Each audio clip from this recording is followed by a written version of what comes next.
I'm the Dean of the School of Landscape Architecture.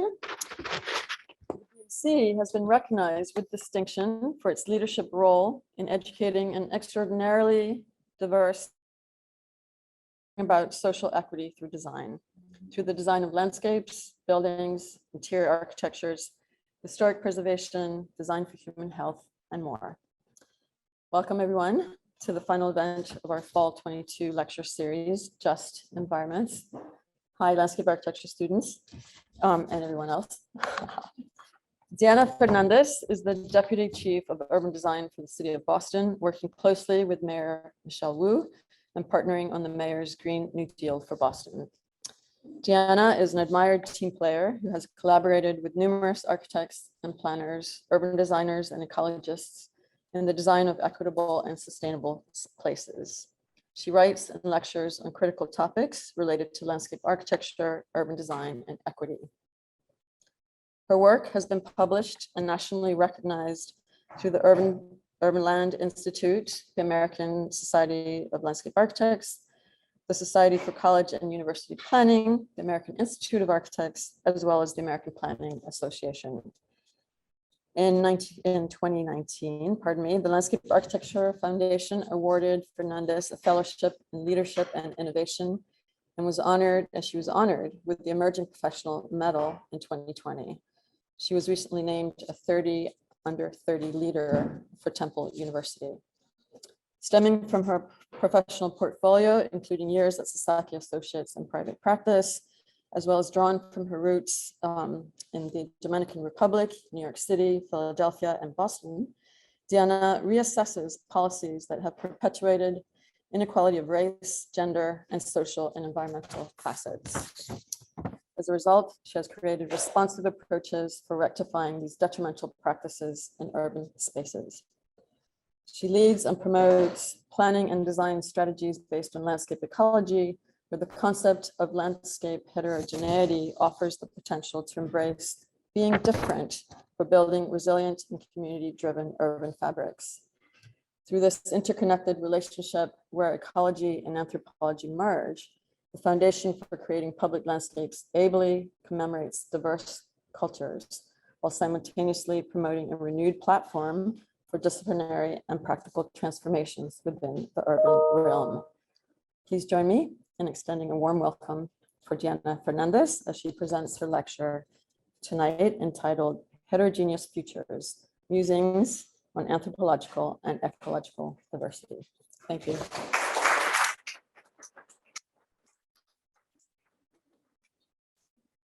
Thank you, everyone. I'm super excited to be here. I think I got that off the screen.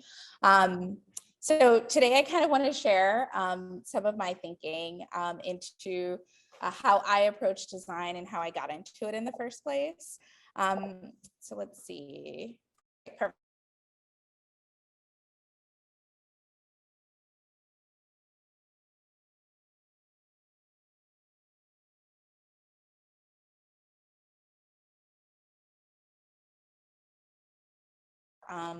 This notion. So as Maria mentioned, I was really lucky to be part of the Landscape Architecture Foundation Fellowship in 2019, where I really focused an entire year on developing new innovative research for the field of landscape architecture and urban design.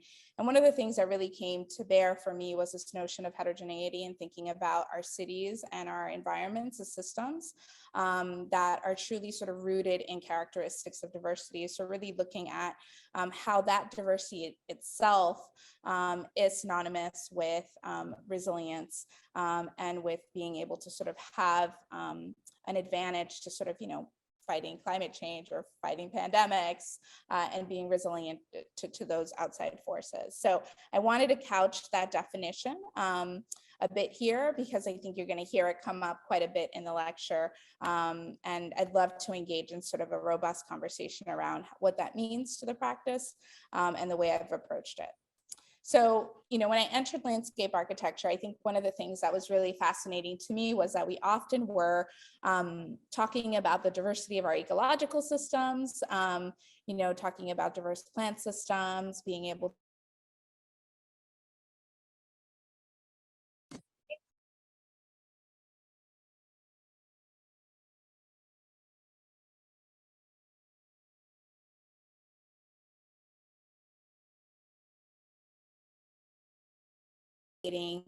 further cultural, linguistic, or social diversity within the spaces we design.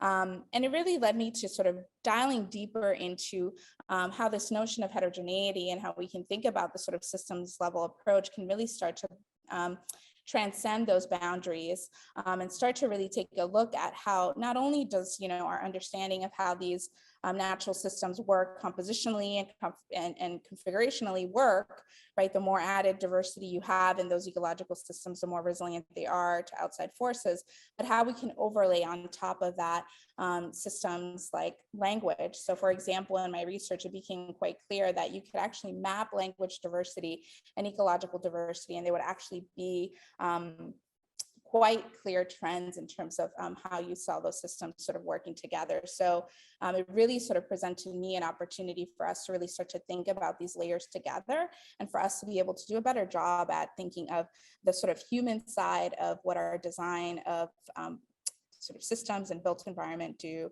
for sort of these social pieces. As a Latina and immigrant to this country myself, I was grappling with sort of this understanding of what does this mean to the way in which I was practicing in the States, and really thinking about, as we move towards growing our society and growth overall, an understanding of this need to further embrace intersectionality and really embrace the sort of changing dynamic that we see sort of happening across our country, not only, on the coast, but actually quite a bit of growth happening on the interior of our country. And, I had to put together like a funny little diagram here to kind of describe what I was trying to put together, which really was to say, when we think about designing for our future, it's really about being able to take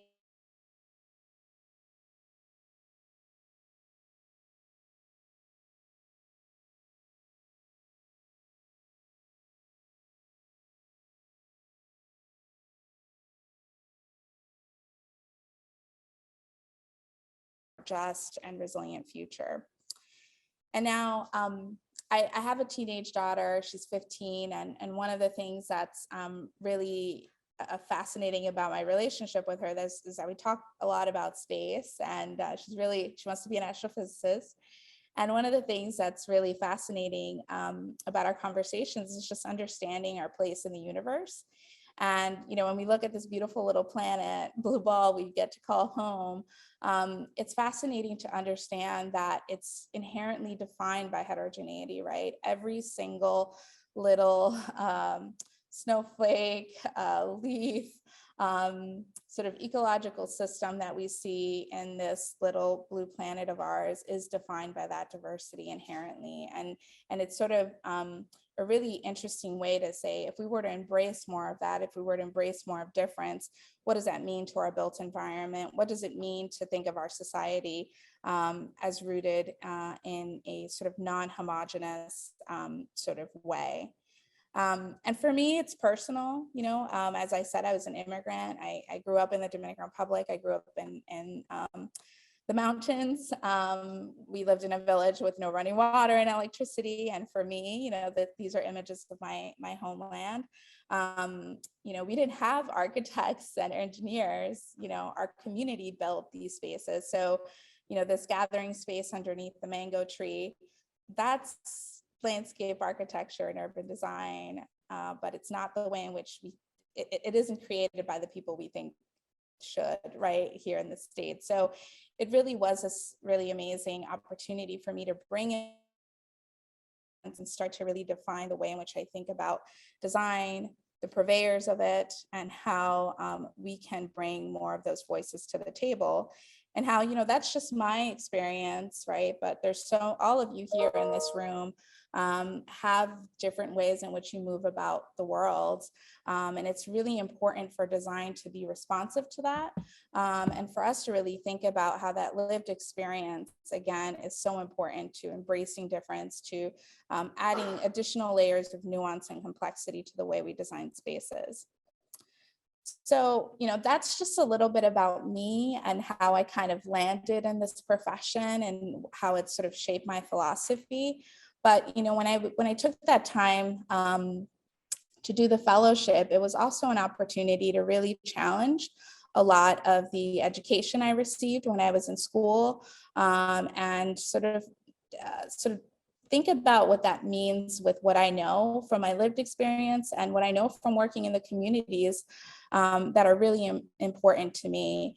And it really led me to sort of understanding that there's a couple of design myths and formulas for homogeneous space making that I think are really problematic to the design industry.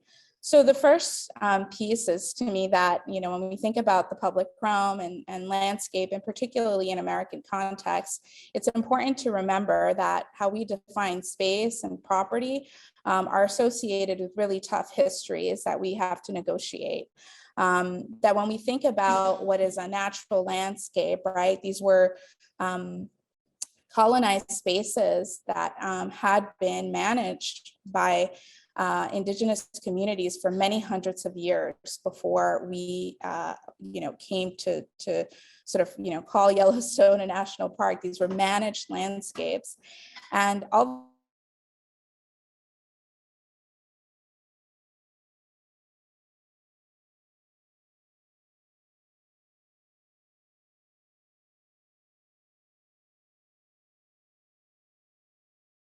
in our built environment. So to me, when we talk about public space and our urban form, it is not neutral. It is always, to me, an expression of power dynamics. And it's really important to acknowledge how we're playing into those systems and how we can bring in more difference into that play. I do think that this has been formalized in a series of sort of homogeneous systems. So everything from institutions and structural systems that perpetuate that, all the way to the way in which we're educated around design. I remember going into design school and being taught a sort of Anglo understanding of the history of design, and being stripped of my lived experience as a way to learn what good design is, all the way to sort of our need for perfection and details of construction, really excluding people. So, center armrests to avoid homeless populations from sleeping on benches, all the way to skate deterrents that, exclude skateboarders. So again, these are all markers for making spaces more and more homogeneous. And we really have to think outside of the box here in terms of how do we make room for more difference in our public realm, and how can we start to really embrace notions of identities in our city that go beyond that. And that stuff is heavy and it's hard to kind of come to terms with, but I'm an optimist at heart, and I truly believe in the future and in thinking of what are some really exciting ways in which we can do this. And it really led me to really thinking about the work I'm doing here as not necessarily a framework, but really a state of consciousness. It's a series of indicators that really start to talk about what it means for us to design spaces with a new level of sensitivity, really looking at what does it mean to sort of unlearn different processes? What does it mean to heal a community? What does representation and joy and nourishment mean? And how can that become part of our design vocabulary and the way in which we're working and the way in which we're providing value through our built projects? One of the sort of projects that ended up being a really great platform for testing a lot of this thinking was the Frederick Douglass Memorial, and this was work I was doing with a series of colleagues, Breeze, Outlaw, Mel Isidore, and others who we were engaged by the Frederick Douglass Sculpture Committee to really design a culturally appropriate landscape that helped them maintain a sense of placekeeping in a neighborhood that was rapidly changing, really trying to understand how do we create a public realm and a place for a sculpture that really reflects Black excellence in a real and tangible way. And one of the first things we did, and you're seeing these images here, was to visit the Peace Park, which is just south of the site, which we were designing, and really understanding, what you're seeing here can often, be described as, lacking investment, but there's actually a lot of meaning and intention behind what you're seeing here. The circular planters were circles, intentionally done that way by the community to ward off evil spirits. It's an important African symbol. They're off of this image.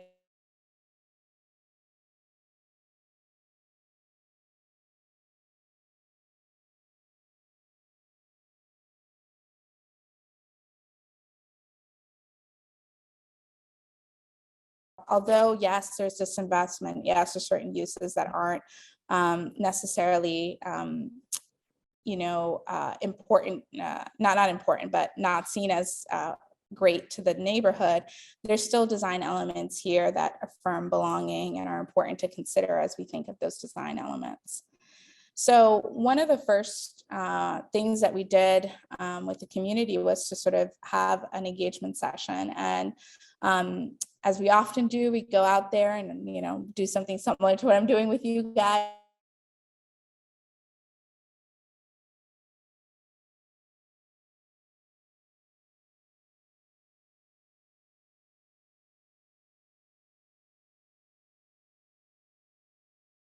Our people.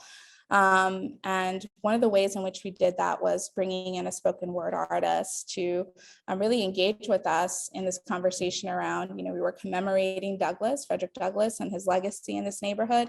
And how could we think about preservation and legacy in a new way?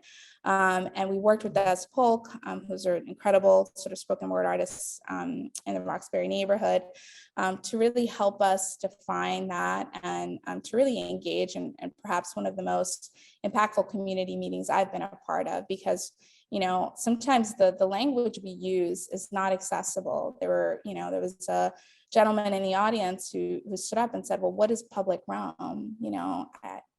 If I'm standing out in waiting for the bus, it's not public for me. That's where I'm getting police. That's not, what does that mean? So I think it's that thinking of new ways to engaging that really allowed us to have a very deep and meaningful conversation about how space is used and how we can be much more sensitive into the future. This was an abbreviated presentation, but we went through a really long process with the community and the sculpture group to really identify ways in which we could really create places of belonging. Everything you see in this collage here has some meaning.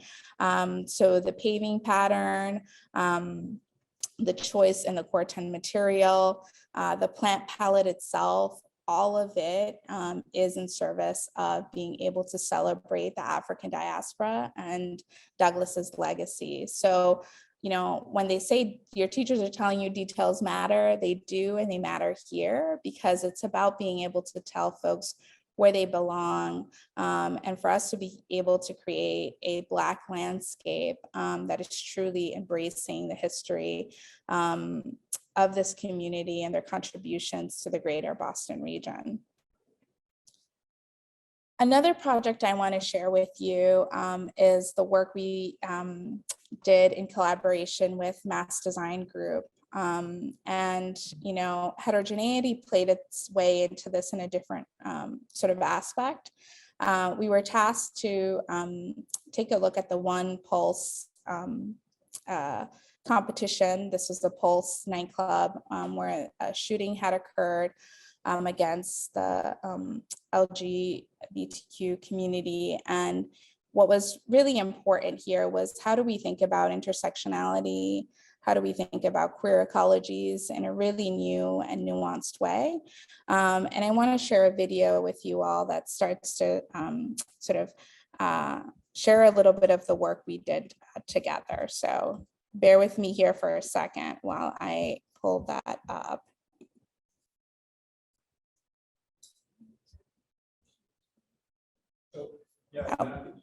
Okay, let me see. I can share the, okay, desktop one. There it is. Okay, can you see it? Now we're gonna go and make this bigger. Oh, Oh, hold on, I think it's in here. is it? Oh, okay. because it's the Google Chrome. There you go. Boom. And then, Yes, share. and then, For the victims of the Pulse tragedy, Can you guys to honor hear? their lives, preserve their memory, Can you guys hear the and video? help us all heal. Hold on. Is there a way to get the audio? I have to share sound. Okay, hold on a second. You oh, guys are all smarter than I am about I think this. we go back right where we were. Okay, perfect. I think it needs your password. Terrific.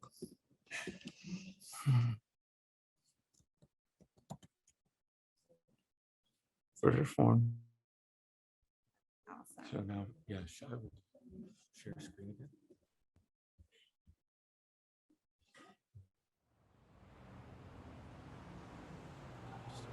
Yeah. For the victims of the Pulse tragedy, to honor their lives, preserve their memory, and help us all heal.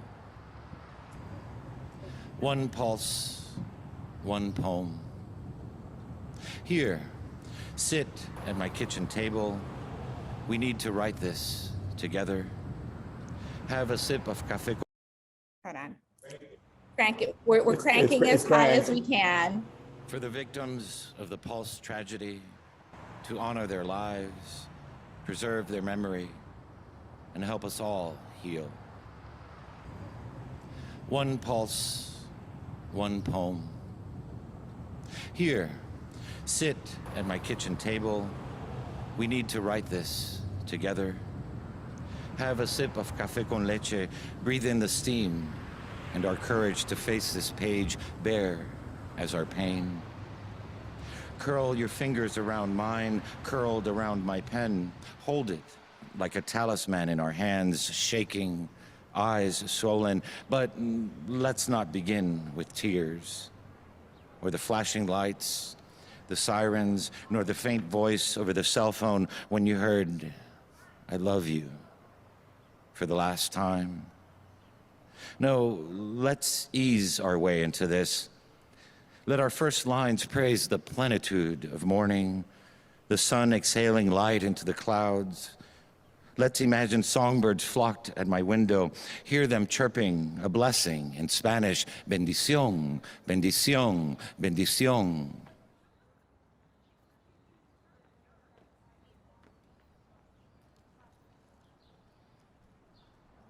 Set the page ablaze with the anger and the hollow ache of our bones. Anger for the new hate, same as the old kind of hate, for the wrong skin color, for the accent in a voice, for the love of those we're not supposed to love. Anger for the voice of politics armed with lies, fear that holds democracy at gunpoint. But let's not end here. Turn the poem. Find details for the love of the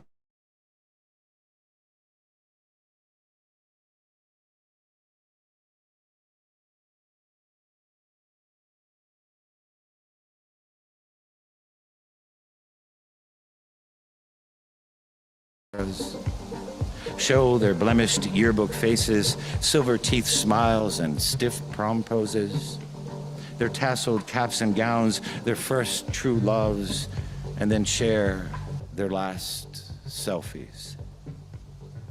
Let's place each memory like a star, the light of their past reaching us now and always, reminding us to keep writing until we never need to write a poem like this again.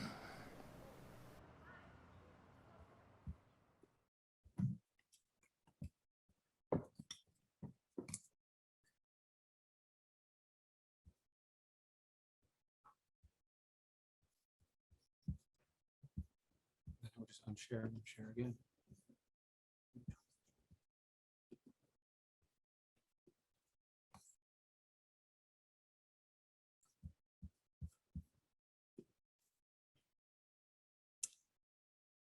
Okay, so I apologize for the audio, and that you couldn't hear it.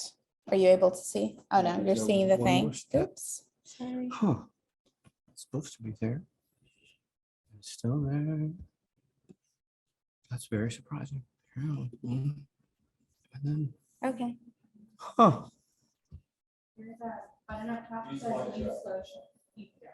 Up top? Mhm. Oh, I see. I did. That's what I knew. And I'll try it one more time. I see. Yeah, I'm gonna stop share. And then I'm gonna share again. Share screen again. I've done this 100 times. Share. And it's going through all the steps. Let me try. It looks something. perfect on her screen. No, it's perfect on her screen.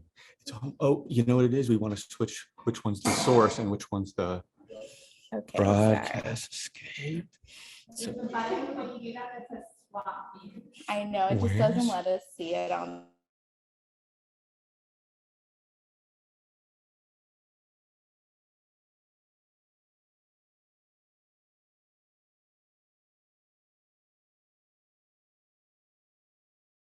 And then we might get the choice. all right, there we go. And then I think there might be. Upper left corner, you have to use your mouse. We don't, I we, know, but look at the screen and they'll tell you when you hit. oh, I almost have it.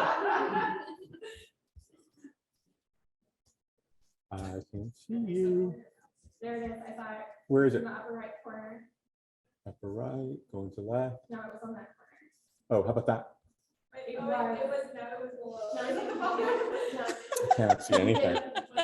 And I'm going upside down. It's like driving a car backwards. What do you see?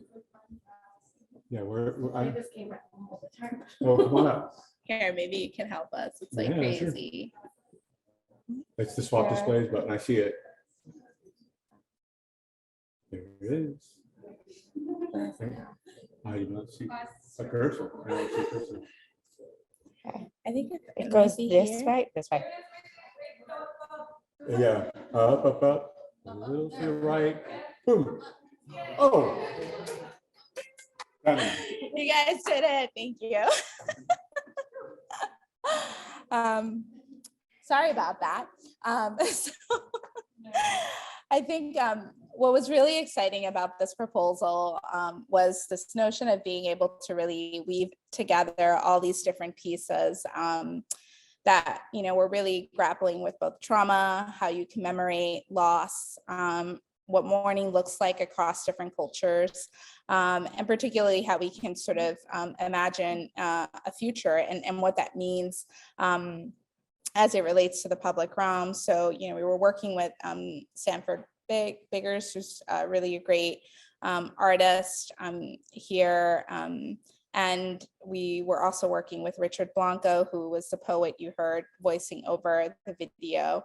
And what was really interesting was that, you know, we really took this notion of intersectionality and this idea of becoming and what that means as really the starting point for design inspiration architecturally, and also from an urban design and landscape standpoint, and really thinking about how do we start to weave in all of these pieces, particularly taking a look at, you know, how these different sort of architectural elements, both the memorial, the museum, and the walk, right, to sort of get to both, really start to take into account these different pieces of both trauma, triumph, and transcendence in terms of how we think about that. One other thing that I think is so incredibly important is also really thinking about how heterogeneity makes its way into the way in which we look at plant systems, and particularly weaving in that anthropological piece.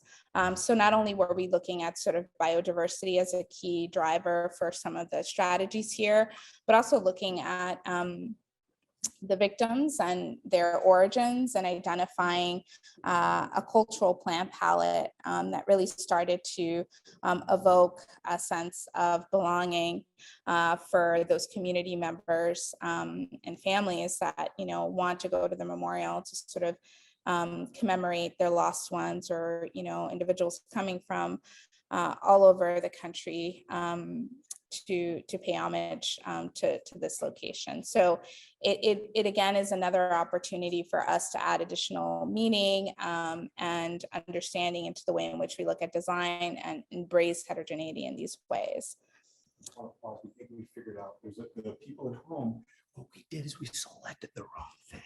We selected the There wrong are thing. it's up in 2 different files, so we're going to go here, Okay. and I'm going to leave this one up. But what is the other one? Yeah, whatever you have is what's there. Right. Hang on. So I'm going to stop sharing, and then I'm going to share screen again. And what we want to do is select this one, because I think we're sharing the other. Yep. And that's why nothing worked right. And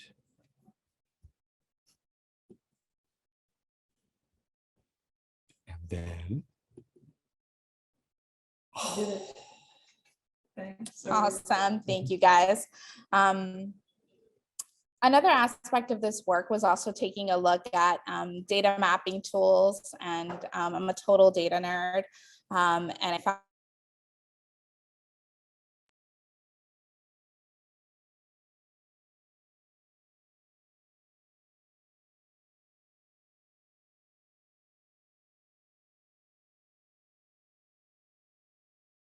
and I really found it as sort of an opportunity for there to be new thinking around how we think about our social spaces, and particularly how we can start to take some of these qualitative data points that we get from community engagement meetings that are often in postcards or, you know, in some sort of spreadsheet somewhere, and translate that into sort of physical data points that can help us understand the social, cultural, and linguistic infrastructure that's really important to the way we design.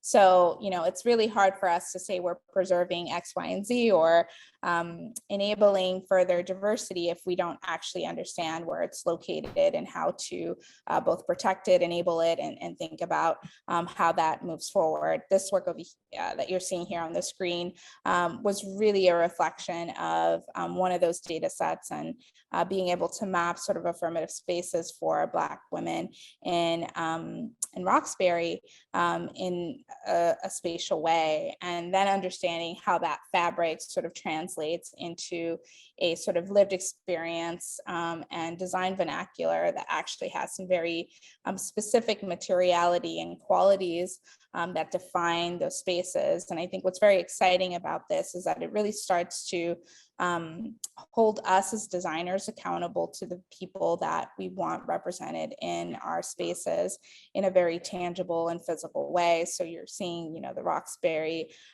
pudding stone as being really critical here, looking at the sort of sense of materiality and scale that creates a sense of belonging, a series of sort of colors. So there's this whole spectrum of materiality that really starts to define whether you feel affirmed or not in certain neighborhoods. And I think what's been really exciting, and I'll go through this pretty quickly, is you know, a lot of that work I did before I joined the city. And now in this new role as Deputy Chief of Urban Design, it's an incredible opportunity with Mayor Wu, as Maria mentioned earlier, to really start to enable that into a new vision for the city. And a lot of the work we're doing across many communities within our city limits.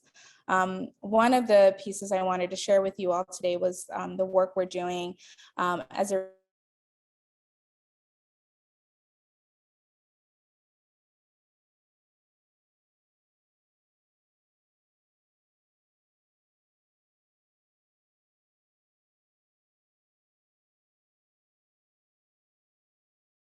fun thing about this is that, you know, I worked on this work prior to joining the administration. And now I'm on the sort of client side, helping to mobilize implementation and garner funds to implement a lot of these resilience strategies.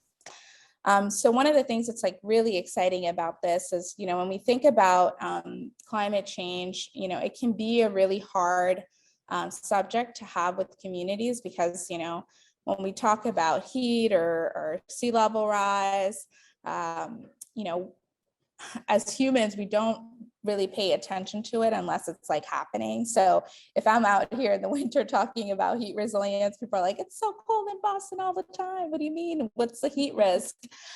So, you know, it is a challenge in having these conversations, or like sea level rise. Well, you know, why are we talking about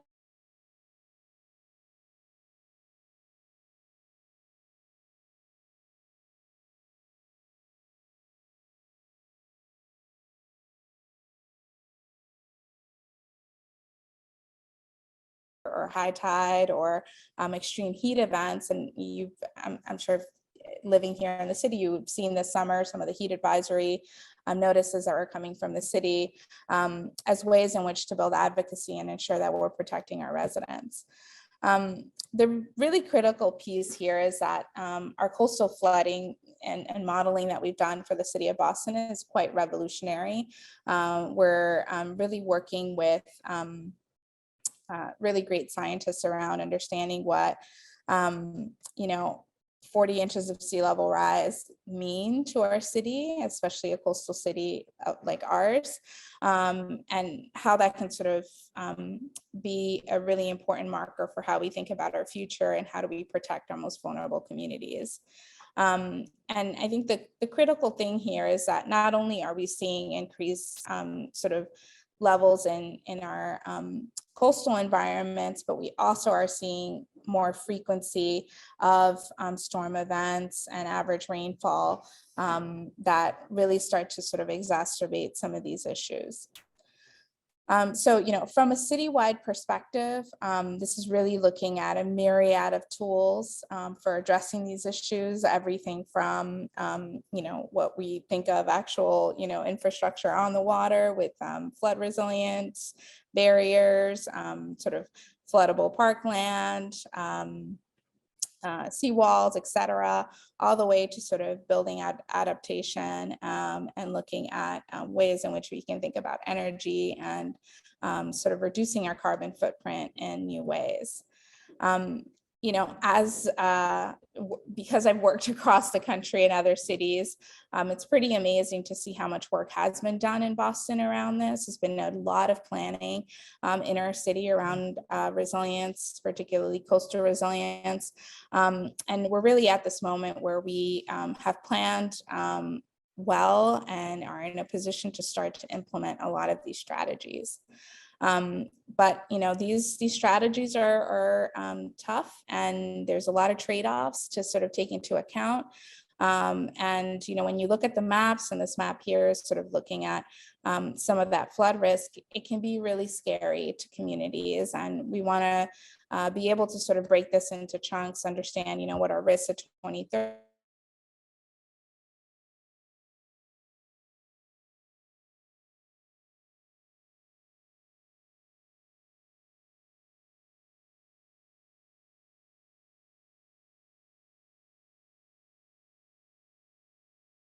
Charlestown and some of East Boston in some of this work.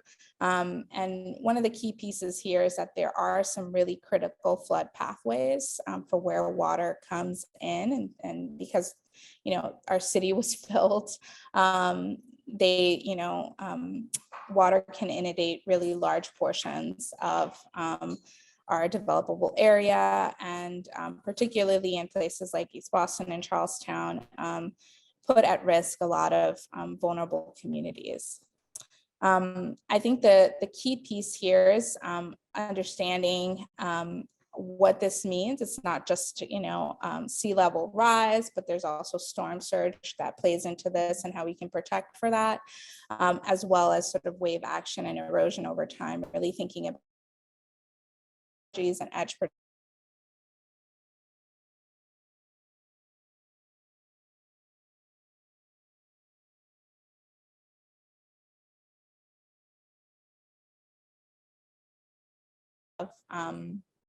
risks. So, the difference between a flood pathway and fringe flooding, which means areas that are prone to flooding, just given that they are lower lying areas like Constitution Beach in East Boston.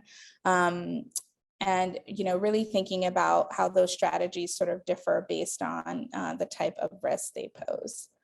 And, one of the really critical pieces here, and this is sort of looking at some of the Charlestown work, is being able to sort of assess those areas and identify strategies. So looking at enabling stakeholders in the community to envision a new waterfront and a new way in which to engage with the sea. So what the image you're seeing here is really focused on some of those resilient strategies that also add community benefits. So, this notion of community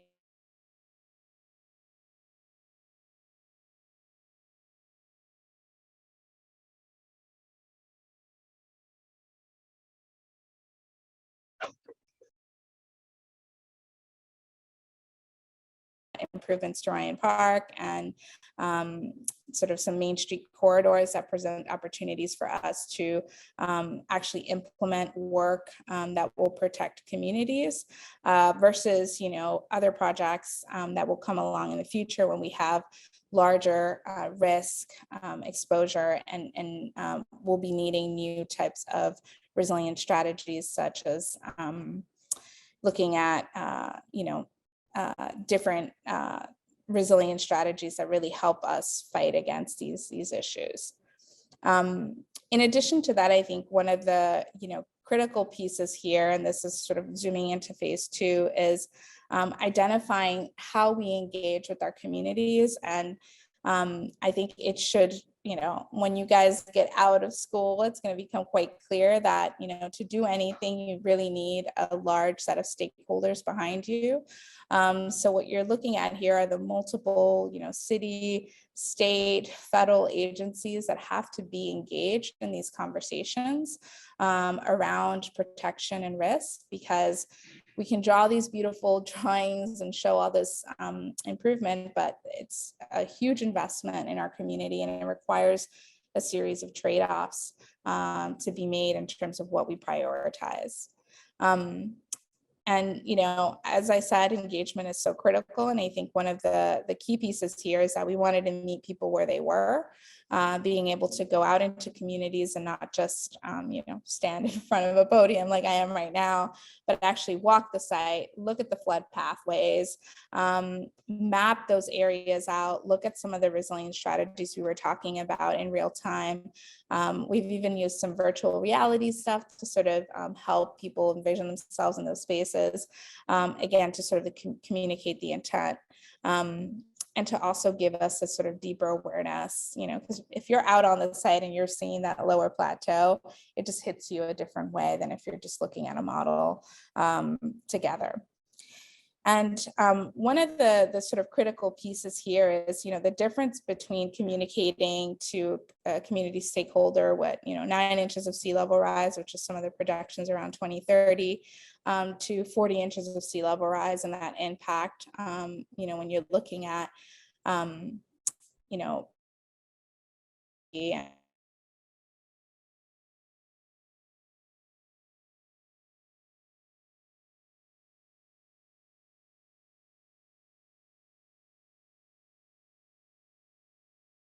and really looking at ways in which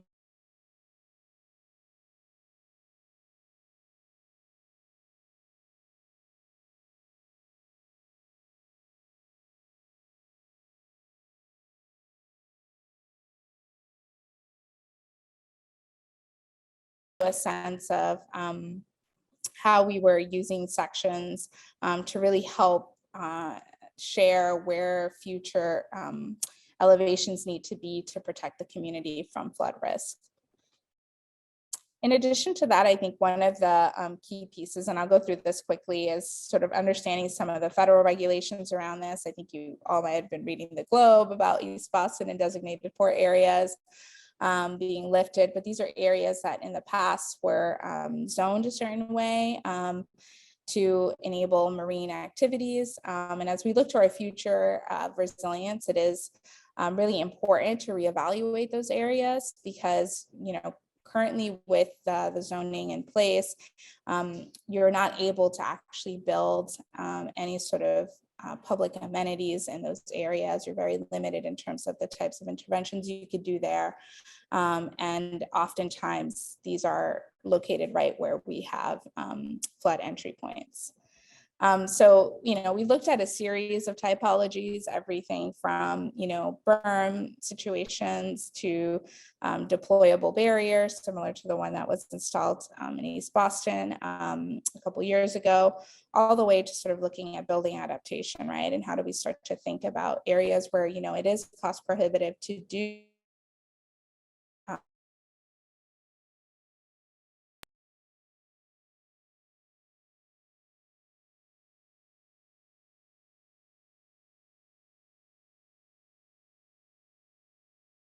to put together, but this is somebody's home. This is, really important cultural asset to the community. And we want to be able to have these frank conversations and do so in a thoughtful and respectful way. And now, when we were looking at all of these pieces, there was a series of metrics. So looking at both, the effectiveness of the strategy all the way down to sort of, the social aspect of it, really looking at social equity and quality of life as being really critical to these strategies. And particularly here, this is looking at the Little Mystic Channel. I apologize. I think one of my images isn't showing up, but really looking at, not only should we be building a flood strategy here for the Little Mystic Channel, but also think about what added amenities could be there, like barbecue areas and pits that can, engage these residents in a new way with their waterfront and create sort of floodable landscapes that sort of enable interaction, as well as looking at, floating wetlands and other elements that can add additional ecological value. So I'm gonna wrap it up quickly here, but I think, one of the really exciting things about this work is that we're starting to see this being implemented. So in 2022, the design process was completed for Ryan Playground, which, looked at redoing Ryan Playground in Charlestown with flood resilience because it's a key flood entry point. And it's really an example of a way in which we can deliver both community benefits and also think about that flood risk. And then, also looking at Langhorne Park and Playground, which was completed in 2020 and is located in the North End as another example of it's a really cool amenity where you can hang out in the by the water, but these benches it's actually a flood wall behind there that's helping to protect the neighborhood behind it. So I've been talking for a long time and I want to make sure I make time to engage with you all, but I'll leave you with this. And it kind of goes back to, my conversations with my daughter, but we are part of this really crazy universe that's defined by infinite entropy and change and difference. And I'm very excited to think about our work as designers and architects, landscape architects, to really embrace difference and treat that as a starting point, because utopias are kind of boring and no one wants to be the same anyway. So let's really embrace our differences and look at what that means in our built environment. Thank you.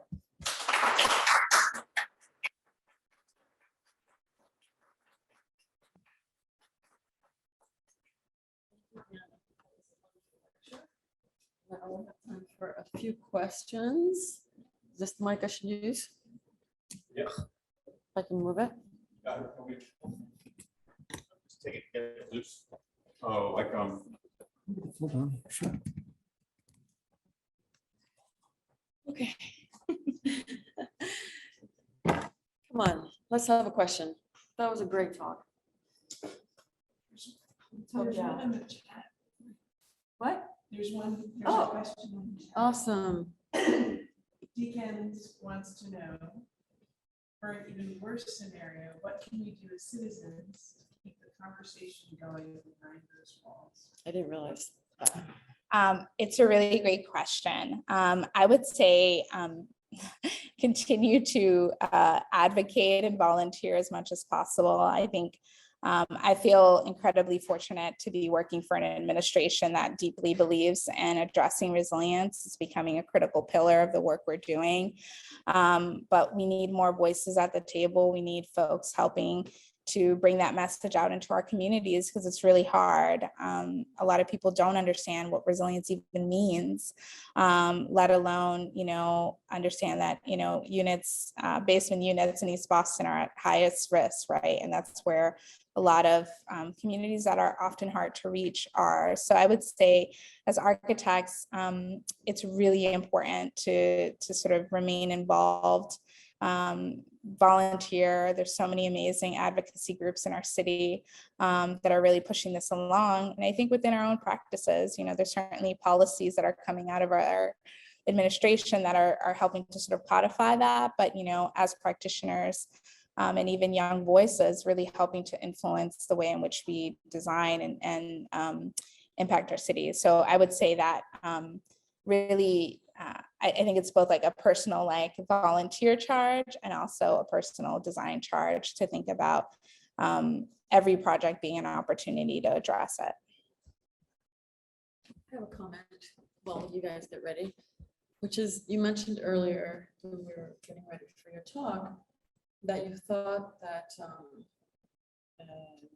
our discipline, the design discipline, architecture, the allied design disciplines, landscape architecture, are a little bit quiet or comfortable right now with the status quo, the way that we do things, as you've been mentioning, and really just the need for shaking it up, breaking it up. Yeah, I just felt like, when I was in design school, I did a lot of assimilating because that's what I was taught. I remember, I come from the Dominican Republic. Color is really important to me. I wanted to think about materials in our public realm, reflecting that. And I was often told, no, these things fade. We can't really do that. You need to use more, taupe colors, calm it down a bit. And, the black and white gray drawing is the epitome of best. And it really, it was hard for a long time for me to find my place. And then I feel like I finally found my voice when I believed in my lived experience, and I believed in that shaping the way in which I practice.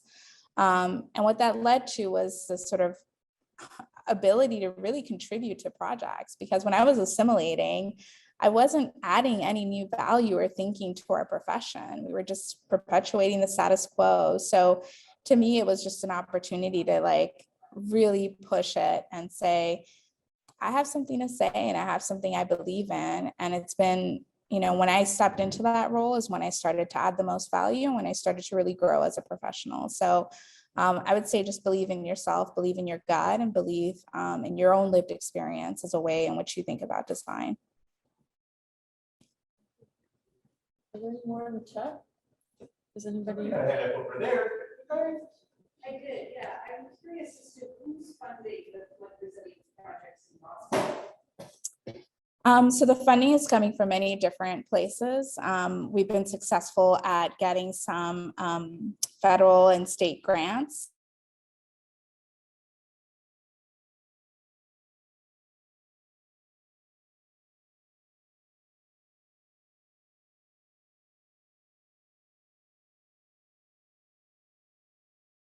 As it relates to infrastructure. So, how we define infrastructure is, up for grabs. Is flood resilience infrastructure? I think it is. So, those are the types of conversations that we're currently engaging in, and are a really key piece of, how we treat the Green New Deal and some of the work that's sort of coming out of that, and how we ourselves as a city start to model that. So the funding is coming from all levels. And I think one of the critical pieces here is also how the private sector has a sort of charge, especially here in the city, with that. Our city has often relied on private development for the implementation of a lot of our resilience strategies. And I think we're at a point where we need to do that and think bigger picture, just because of the urgency of the risk and ensuring that we are thinking about those larger capital investments. So it's really happening across multiple tiers. Yes. Who's that? Thank you. I really enjoyed this talk. I was just curious. So you, at the beginning, you mentioned like mango tree and design. And the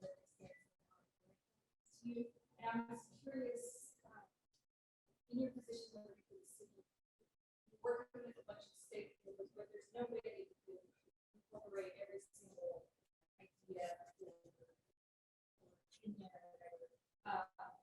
And so I was curious, if you think that sometimes things are just better, like you thought the mango tree maybe is actually better way to sit around, rather than simply different.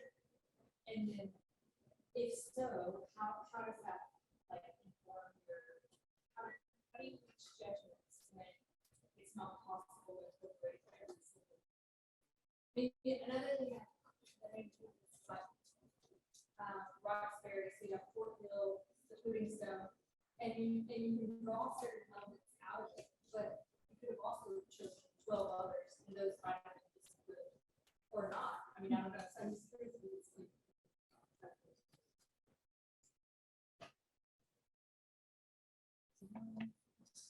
Thank you, Maria.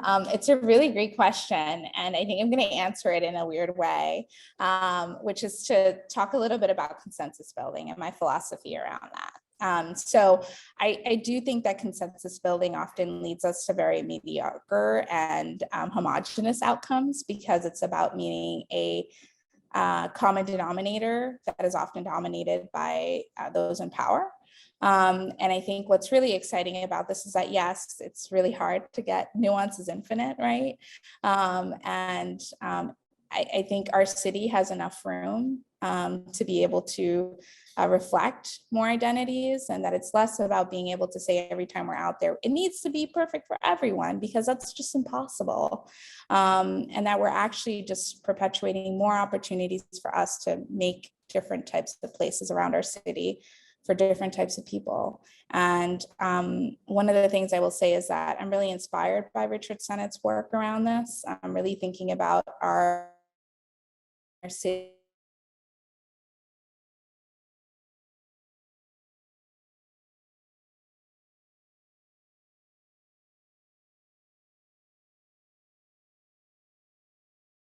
working together, and the more and more we can perpetuate that, the better off we are. And yes, you're right, it's hard, because your opinion and my opinion may totally differ, right? Or choosing the pudding stone over something else, right? There's certainly opinions, but I think it's about being open to those conversations, and finding opportunities to say, this is a moment in time where we choose this direction, and that's okay. And there are more opportunities to sort of grow the pie and really think of our city as a canvas for expression, not as a single stasis. Thank you. And that same question, but when we apply it to landscape architecture, urban design, and developers in the room, how do we find that heterogeneity? I think it's, I have another funny story to tell. So I remember when I was practicing in Philadelphia, there's a practitioner who really was leading the ecological movement in the 60s and 70s. And one of the things that she did at the time was, it was really hard to get developers to build meadows then. They didn't really believe in them. They thought it was like, not the right aesthetic, that didn't provide value. Today we do believe in that. But it was it was challenging. And she went out of her way to do whatever it took to get the contractors to build it. And really build a case. And to me, it sort of showed this sort of like guerrilla attitude and like force to go out there and just implement and do. And I would say that we all have the agency to do that. Our clients sometimes may not necessarily be aligned, but we have power in spec writing, we have power in details, and how we craft them. And you know, especially now in the Boston context, you have an administration that's asking for these things. And it's time for us as designers to really step up to the challenge in front of us. And no matter how small you think it is, like we're moving in that arc that's moving forward. And I would say really take a look at, you know, all the tools we have at our disposal as designers to affirm value in different ways.